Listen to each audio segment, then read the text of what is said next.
Junior scholarship পরীক্ষায় শিক্ষার্থীদেরকে প্রস্তুত করার জন্য অষ্টম শ্রেণীর বিশেষ ক্লাস চলছে। মেয়েদের একটি সেকশন রয়েছে এবং ছেলেদের একটি সেকশন রয়েছে। মেয়েদের সেকশনে আমার ইংরেজি ক্লাস রয়েছে। আজ সাপ্তাহিক পরীক্ষার দিন, উইকলি টেস্ট চলছে ইংরেজি বিষয়ের উপর। তাদেরকে প্রশ্নপত্র দেওয়া হয়েছে। তারা অত্যন্ত শৃঙ্খলার সাথে, নীরবতার সাথে পরীক্ষায় অংশ নিচ্ছে এবং খুব ডিসিপ্লিন তারা মেনটেন করছে। কেউ কারো দিকে তাকাচ্ছে না, কোনো শব্দ করছে না। এভাবে কিন্তু প্রতিটি বিষয়ের উপর সপ্তাহে একদিন 10 অথবা 15 অথবা 20 নম্বরের উপর পরীক্ষা নেওয়া হয়ে থাকে।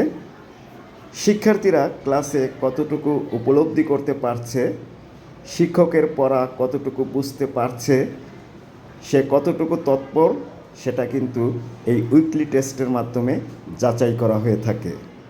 এই মার্কসগুলো নির্ধারিত একটা শিটে তোলা হয়।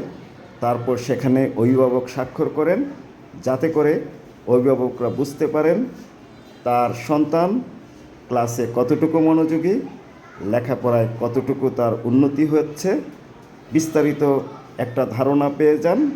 পাশাপাশি শিক্ষকরাও কিন্তু এই তথ্যগুলো পেয়ে যান। আশা করা যায় আসন্ন বৃত্তি পরীক্ষায় তারা খুব ভালো ফলাফল করবে। সবাই ভালো থাকবেন, সুস্থ থাকবেন। আল্লাহ হাফেজ।